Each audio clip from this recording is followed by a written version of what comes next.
서울 봉신교회 김옥래 사모님께서 목회 현장에서 만난 여러 사연들을 해결해 주시면서 이렇게 말씀하시네요. 해결 방법이 바로 곁에 있는데 왜 포기하십니까? 우리 봉신교회 개척 초기에 50대 부인이 예배에 참석했는데 내 마음속에 성령께서 이런 감동을 주셨다.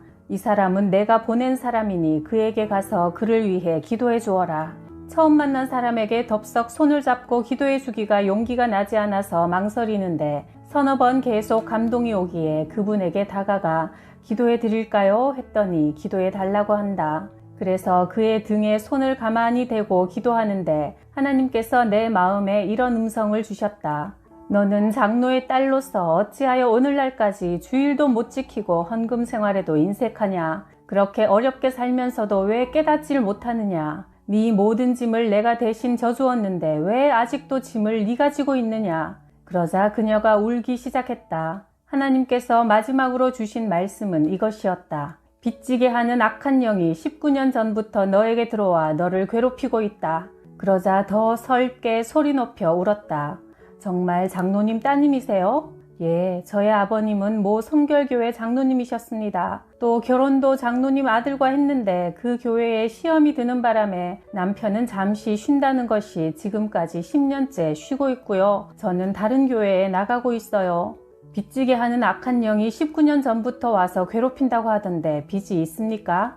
빚진 지는 오래됐지만 19년이나 된 지는 모르겠어요. 아이가 4살 때 빚을 지기 시작했으니까 한번 세어보죠 하면서 잠시 횟수를 헤아리더니 올해로 딱 19년째라면서 놀라는 표정을 지었다. 아니, 저도 모르는 19년을 전도사님이 어떻게 아셨어요? 제가 어떻게 알겠습니까? 성령님께서 알게 하시니 알게 된 거죠. 그러면 제가 앞으로 어떻게 하면 좋아요? 마귀와의 싸움에서 이겨야 합니다. 그동안 왜 예배 생활, 헌금 생활을 못 하셨어요? 그러자 노점 장사를 하고 있는데 빚 이자만 갚는데도 버거워 11조나 헌금은 엄두도 못 냈다고 한다. 그러면 주일은 왜 못 지키셨어요? 일수 찍느라고 주일에도 장사를 안 할 수가 없거든요. 참석할 수 있는 예배는 새벽 예배밖에 없어요.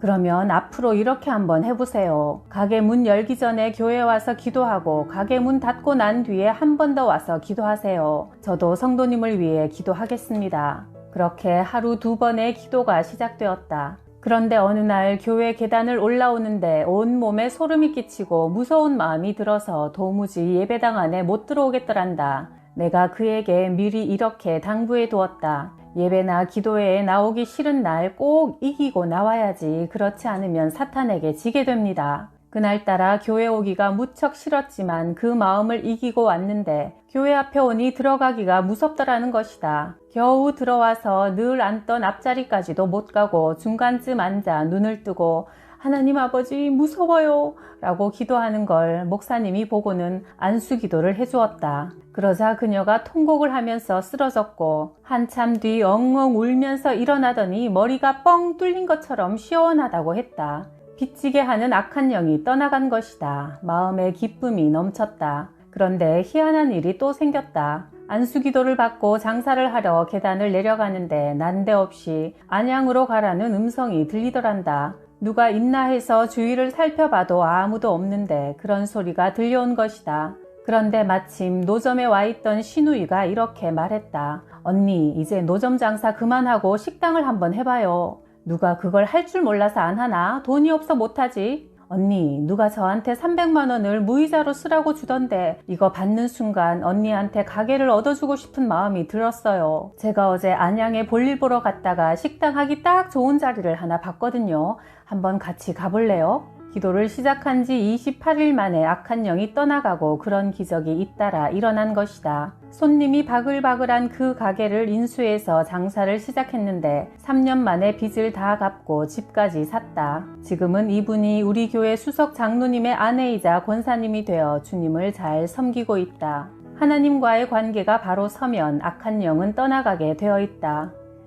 미국 애틀랜타 집회에서 의사 장로님 내외분을 만났다. 그런데 주일에는 휴가 떠난 미국인 의사들의 빈자리를 채우러 미국 병원으로 출장까지 가서 하루 일해주고 평소보다 배나 되는 돈을 챙겨오는 재미로 새벽 기도에만 달랑 참석하고 주일엔 예배도 못 드리고 내내 일만 했다고 한다. 그렇게 모은 돈으로 애틀랜타 남부에 땅을 엄청나게 샀다. 그런데 장로님 말이 미국에서는 어느 지역에 가든 남쪽에는 땅을 사지 말아야 한다는 것이다. 어디나 북쪽에는 주로 백인들이 살고 남쪽에는 흑인들이 살기 때문에 땅값이 하늘과 땅 차이라는 것이다. 그런데 그분은 이것을 모르고 사기당하다시피 남쪽에 넓은 땅을 샀는데 얼마 지나지 않아 그곳이 흑인촌이 되면서 땅값이 종이값이 된 것이다. 주일도 안 지키고 헌금에도 인색하게 평생 모은 돈이 하루아침에 휴지 조각이 되었다고 탄식을 했다. 하나님께서 축복을 하셔야 되는 것이지 내 노력으로 되는 것이 아니다.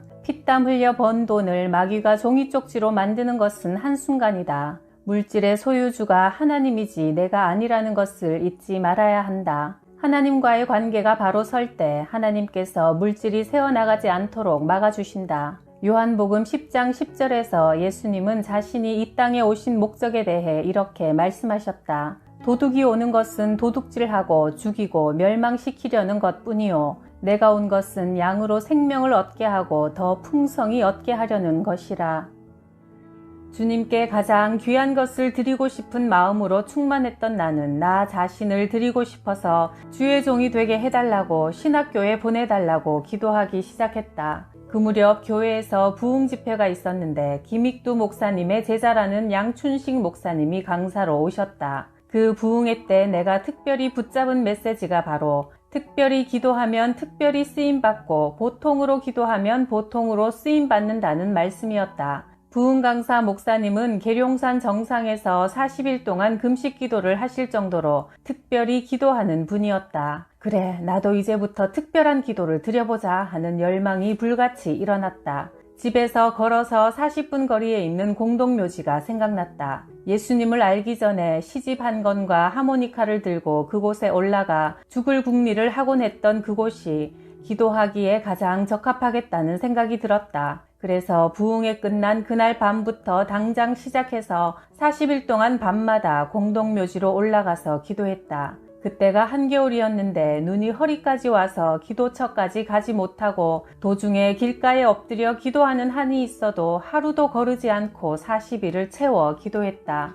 부흥회를 기점으로 성령 충만해 있었기 때문에 아무것도 두렵지 않았다. 그런데 공동묘지 기도를 시작한 지 일주일째 되었을 때 기도를 하는데 회개의 열매를 맺으라 하는 소리가 천둥같이 큰 음성으로 들려와 깜짝 놀랐다. 하나님, 저는 회개를 했는데 회개의 열매는 무엇입니까? 사람과 얽힌 것은 사람과 풀고 물질로 얽힌 것은 물질로 풀어라. 너는 앞으로 강단에서 말씀을 전할 주의 종이다. 네가 회개의 열매를 맺지 않으면 말씀을 전할 때 능력이 나타나지 않을 것이며 네 평생에 물질의 형통함이 없을 것이다. 사람과 얽힌 것은 사람과 풀라는 말씀을 듣는 순간 하도 미워서 3년 동안이나 말을 안 하고 지낸 동네 아주머니가 뇌리에 번쩍 떠올랐다. 물질로 얽힌 것은 물질로 풀라는 말씀을 들을 때는 어릴 적 남의 밭에 가서 몰래 서리했던 것이나 학창시절 친구들과 함께 구내 매점에서 과자 훔쳐먹은 일이 생각났다. 당시엔 장난기로 한 일이었지만 지나고 보니 모두 도둑질이었다. 얼른 갚아야 할 돈을 집에 내려와서 하나하나 계산해보니 자그마치 1,300원.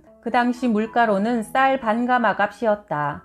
하나님, 제겐 이런 큰 돈이 없습니다. 그렇게 3일을 기도하자 하나님께서 내 손에 1,300원을 쥐어주셨고 그 돈으로 갚을 수 있는 곳은 갚고 갚기 어려운 곳은 대신 교회에 헌금으로 드렸다. 3년 동안 미워서 말도 안 한 아주머니에게 그 다음날 당장 찾아가서 용서를 빌었다. 흥미로운 것은 내가 이렇게 얽힌 것을 다 풀고 나니 부모님이 마침내 신학교에 입학하는 것을 허락해 주셨고 그때부터 내 길이 열리기 시작했다. 내가 신학교를 간다고 하니 교회 성도들이 한 분, 두 분 봉투를 건네주며 격려해 주셔서 한 학기 기숙사비와 등록금을 대고도 남는 돈이 모아졌다. 그 이후 강단에 서서 말씀을 전할 때마다 성령께서 나와 함께 하시는 것을 몸으로 느낄 수 있었다.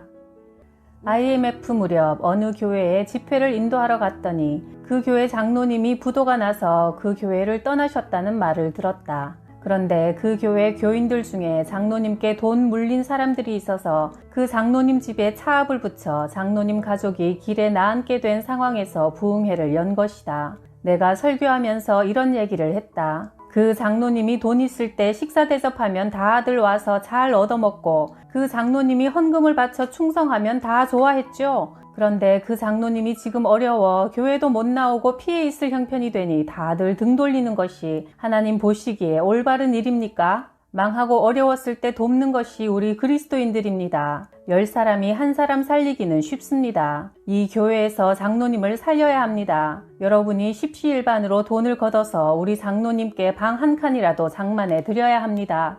이렇게 설교했더니 그날 눈물바다가 되어 여기저기서 돈이 들어와 방 한 칸을 해드리게 되었다. 가난한 자를 불쌍히 여기는 것은 여호와께 빌려드리는 것이니 그 선행을 갚아주신다. 잠언 19장 17절. 은행에 돈을 넣어도 이자를 쳐주는데 하물며 하나님께 구워드린 돈을 그냥 주시겠는가? 반드시 넘치게 보상해 주신다. 충남 서천 어느 교회에서 집회할 때 도자기 공장에 다니는 집사님의 고백이다. 그릇을 만들다가 욕심이 날 정도로 예쁜 그릇이 나오면 공장에서 일하는 사람들이 서로에게 이렇게 말한다고 한다. 야, 이거 너무 이쁘다. 이거 집에 하나 가져가지 그래? 예쁘다고 자기만 하나씩 챙겨가면 도둑질한 것이 되니까 서로 상대방에게 하나씩 가져가라고 권하는 것이다. 그렇게 가져온 도자기를 차곡차곡 모아보니 어느새 꽤 많은 분량이 되었다. 쌓여가는 그릇을 볼 때마다 이제 다시는 안 가져와야지 마음을 먹어보지만 그러면서도 또 갖다 놓고 그렇게 죄가 점점 쌓여가더란다. 그 그릇으로 밥도 먹고 국도 먹었는데 어느 때부턴가 이상하게 아들놈이 자꾸 비뚤어지는데 이유를 모르겠더란다. 그런데 내 설교를 들으면서 이런 생각이 들었다고 한다. 어미가 훔친 밥그릇으로 아들에게 밥을 담아 먹였으니 아이가 올바로 자랄 수 있겠는가? 그래서 집에 있는 그릇들을 당장 싸가지고 도자기 공장 사장에게 갖다 주면서 이렇게 고백했다. 죄송합니다. 예수 믿는다는 집사가 이런 못된 짓을 했습니다. 이 그릇들 때문에 그동안 제 마음이 얼마나 괴로웠는지 모릅니다. 그런데 이번 부흥회 때 설교를 들으면서 이것이 큰 죄라는 것을 깨닫고 이렇게 가져왔습니다. 그런데 뜻밖에도 사장이 이렇게 말했다. 나는 불교 신자인데 그러고 보니 아줌마가 진짜 예수쟁이네요. 우리 공장에 권사 집사라는 분들이 많이 와서 일했지만 아줌마처럼 가져간 그릇을 다시 가져온 사람은 한 사람도 없었어요. 이왕 가져오신 거니까 이건 제가 받겠습니다. 그 대신 도자기 세트를 선물로 드릴 테니 그 부흥 강사님께 갖다 드리세요. 나는 받은 도자기를 다시 그 교회 사모님께 드리고 왔다. 울산에 가서 집회할 때 어느 분이 나를 찾아오셨다. 저는 전직 초등학교 교사입니다. 65세에 정년퇴직을 하고 지금은 저희 교회 유치원장으로 일하고 있습니다. 이렇게 전도사님을 찾아온 것은 고백드릴 말씀이 있어서입니다. 제가 학교에 있을 때 학교 물건을 방학 때 잠깐 저희 집에 갖다 놓은 적이 있습니다. 그런데 새로운 학기가 시작되어도 학교에 다시 갖다 놓고 싶지가 않았습니다. 물건에 욕심이 생겼기 때문이죠. 그런데 그것을 볼 때마다 이건 네 것이 아니야. 학교 물건이지? 하는 양심의 가책이 있었지만 나중엔 갖다 놓을 용기가 나지 않았습니다. 그렇게 세월이 흘러 퇴직을 했는데 그 뒤로 어려움이 생기거나 문제가 안 풀릴 때마다 혹시 이것 때문이 아닌가 하는 생각이 들어 무척 고민했습니다. 그런데 오늘 설교 말씀을 듣고 과거의 빚을 갚기로 마음먹었고 그래서 이렇게 은행에서 100만 원을 찾아왔습니다. 직접 강대상에 올려놓고 싶지만 뒤통수가 부끄러워 그렇게는 못하겠고 전도사님께 대신 부탁드리려고 이렇게 가져왔습니다. 그러면서 가방에서 100만 원이 든 봉투를 꺼내는데 갑자기 으악! 비명을 지르며 나가 떨어지는 거다. 너무 갑작스럽게 일어난 돌발 사태라 내가 기도해드리고 나서 어디 편찮으시냐고 물으니 하시는 말씀이 뒤통수가 뻥 뚫린 것처럼 시원하다는 것이다. 고혈압과 당뇨로 오랫동안 고생하던 분이었는데 그 순간 성령의 치유가 임한 것이다. 하나님께서 내 병을 낫게 하셨어요 하며 막 우셨다. 봉투를 꺼내놓는 순간 마귀가 떠나가고 병까지 치유받은 것이다. 그 후 4년 만에 다시 그 교회에서 부흥회를 인도했는데 그 권사님은 그때 하나님께 치유받은 이후로 고혈압과 당뇨가 재발하지 않았다고 간증했다. 황수관 박사님에게 들은 말인데 사람이 죄를 짓고 마음에 두려움이 있으면 세포가 망가지지만 회개하여 자유함을 얻으면 그 망가진 세포가 정상세포로 회복이 된단다. 또한 누구를 미워하면 세포가 망가지지만 용서하면 다시 정상세포로 회복이 된다고 한다. 그 이유가 무엇이겠는가? 악한 영이 떠나가기 때문이다. 1998년 12월 23일 KBS와 SBS 저녁 뉴스에 이런 소식이 보도되었다.